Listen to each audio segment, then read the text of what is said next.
Tributes to Sir David Amess have come in from across the political divide, with many pointing to his commitment to the local area and his constituents. I want to speak now to two members of Parliament from the Essex region, the Conservative MP for Romford, Andrew Rosindell, who's been friends with Sir David for 40 years, and the Labour MP for Ilford North, Wes Streeting.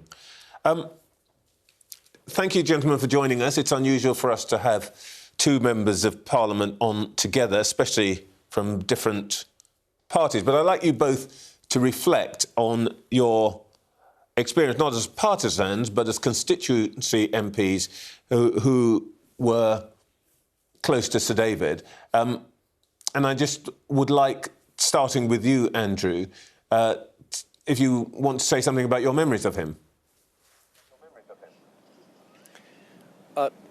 David was a wonderful person. He was a really genuine friend. We've all got friends in Parliament, but he was special because he really cared about the people around him. He cared about his constituency.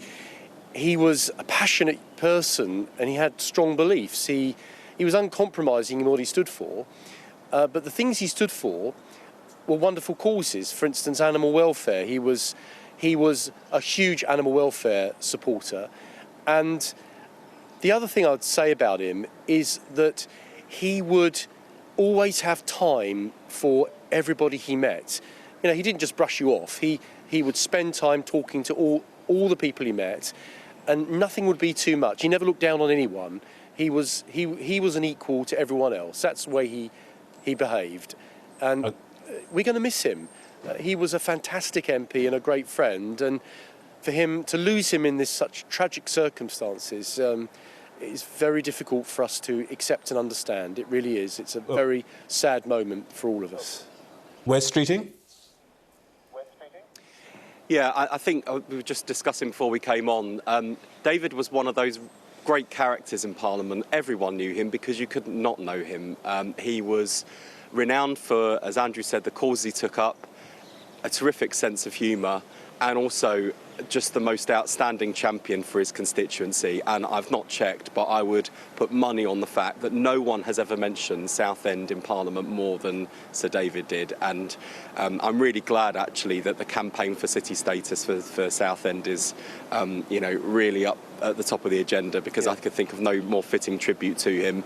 He was loved right across the political spectrum, and you've heard that in recent days from some of my Labour colleagues who absolutely loved David, loved working for him, and I don't think that there's any real comfort that we could offer his family today, but I hope they draw some small comfort from just how much a husband, a father, was just loved right across the political spectrum in the House of Commons, and evidently loved by his constituents, as we've seen in the outpouring of grief and love for David in the last day or so.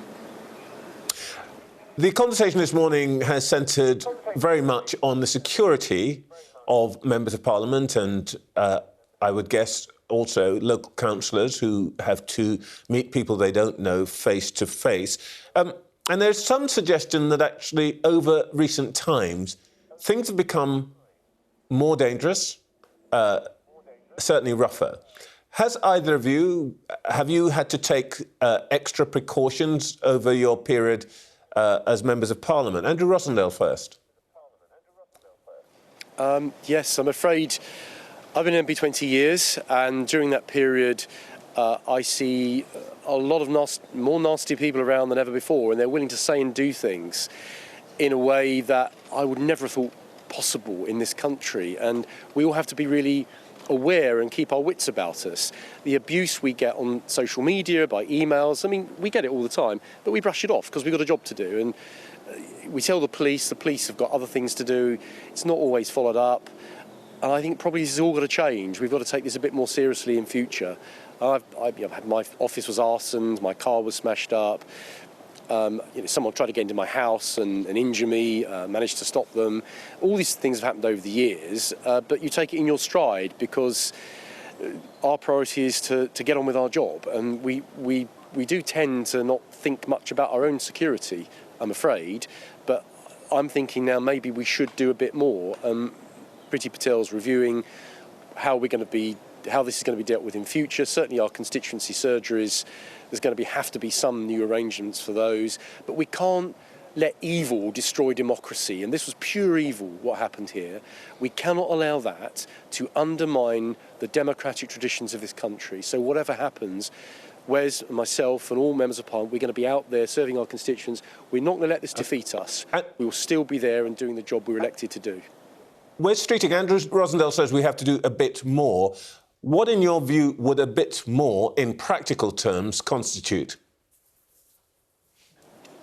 I think it's a good question, Trevor, and I don't know what the answer is, to be honest. I think the thing about the accessibility of politicians in Britain, and it's when I've met politicians from other countries, they remark upon it. It's not just that we do it because we feel obliged to and we think it's part of the job. We do it because we love doing it. We love spending time in our communities. We love spending time with our constituents. We're people. We like spending time with people. That's why we're in politics, to make a difference and to serve people. So I think none of us really want to change that. We don't want to take measures that undermine that. But we're having difficult conversations with our own families. This is not just about us. It's about the safety of our staff, the people who work for us. It's about, how our families feel when we go off to work. And the conversation that particularly, our colleagues who are parents have been having with their children in the last day or so about why our job's important and why it's worth the risk. But, this is the second incident like this in 5 years, and we've been stricken with grief for David, grief for Joe, and and also grief for the job that we do, in a sense, because we love it. We love what we do. David was the epitome of loving public service. So we know that something's got to change, but I think it's so raw, and we don't want to kind of rush to kind of snap judgments, but we know something's got to change. There's a lot of talk about reviews and consideration and so on, but are we going to be here again in 3 years, 4 years, 5 years, as frankly we were after the Joe Cox murder, where everybody said things have to change, but actually it's hard to identify a practical measure that has been taken? Wes? I really hope not. The truth is that we are exposed every day to risk, but I want to take it serious, but I also think that there are lots of people who are exposed to risk every day who serve the public. We're not unique in that sense, and we're not a special case. And I don't want people watching your programme this morning who would be outstanding public servants, whether as councillors or members of Parliament or working in other public-facing roles, to think this is no longer for me. I don't want to do that. I can't tell you, Trevor, how much I love doing this job. And I know I speak for Andrew on this because, lived in your constituency at one point. Parliamentary neighbours, even though Andrew drives around my constituency every election with his loudhailer trying to get me out. I consider Andrew a cross-party friend. We love doing this job, absolutely love it, and I wouldn't want anyone to be put off. But part of that has got to be, I'm sure, making sure we're safe. Andrew Rosindell, many people would say that part of what we are seeing now is an atmosphere that is generated by a heightened rhetoric and the way that people talk about and to each other in politics, not least members of Parliament themselves. To what extent do you think that this changed atmosphere actually is the responsibility of parliamentarians themselves? People who call others enemies of the people who call other people scum, for example. So we're all in politics and we accept that we are going to be criticised for our views. Not everyone agrees with our opinions, and I don't mind a political debate. I don't mind people attacking me because they disagree with my views on whatever subject it may be. However, there is a level to which it is acceptable to have that kind of debate. If you use nasty, hateful language, if you if you use language which is going to place you in a position whereby you look like you hate that person because of their views, that's not acceptable. And there are some politicians who have said things they shouldn't have said. I don't think that's been the cause of this, though. It may be part of the background to it. I don't know. We'll find out in due course. But we all have a responsibility to show respect for each other, to show kindness, despite our political differences. And Wes and I are probably an example of that. You know, we're neighbouring seats. We've never had a bad word to say about each other. In fact, quite the opposite. But we have different views on issues. We always will, because we're different parties. But it doesn't stop us being friends and colleagues. It doesn't stop us working together on issues. And we agree on far more than the public think, actually. It's amazing how many MPs on other side of the House that I agree with on issues. And it's not all bad feeling between us, and sometimes the media can project it like we're all at each other, but we're not. There's a lot of things that we agree on and work together on, but we've got to be careful of our language, and we've all got to make sure that when we speak in public and when we tweet things out and when we issue statements that we show respect for other people, even if they're diametrically opposed to our particular point of view. Wes Streeting, I remember after Joe Cox died, much of the language that we're hearing this weekend of kindness and more in common than that separates us and so on being used, and people promising that they would be more respectful and so on. I think it took roughly 6 weeks for members of Parliament to be yelling at each other across the aisle again. Now, you know, you two are not known particularly for that kind of thing.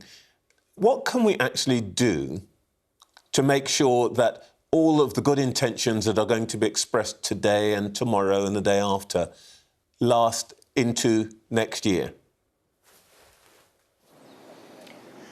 Well, it takes work, and it takes some effort, and you know, I think you're a bit too generous there. I think if you ask the Speaker or successive Speakers, I've got quite a loud voice in the Commons chamber. And the irony is, as much as people say they don't like the jeering and the yelling at Prime Minister's questions, it's the most watched part of the week. I think that the rough and tumble of politics, the argy-bargy of debate, that's part of it. I think there are times when, you know, intemperate language can go too far, and I wish that it wouldn't take awful tragedies like this for us to remind ourselves and particularly to remind the public that we do actually quite like each other across the political spectrum. There are lots of cross-party friendships, and as I say, whenever I do a school visit in my constituency, when I look across the Commons chamber to Conservative MPs, I don't see a bunch of people who are evil. I see people who, like me, are motivated by a commitment to public service and wanting to make our country a better place. We just differ on how to do that, and that's what politics is all about.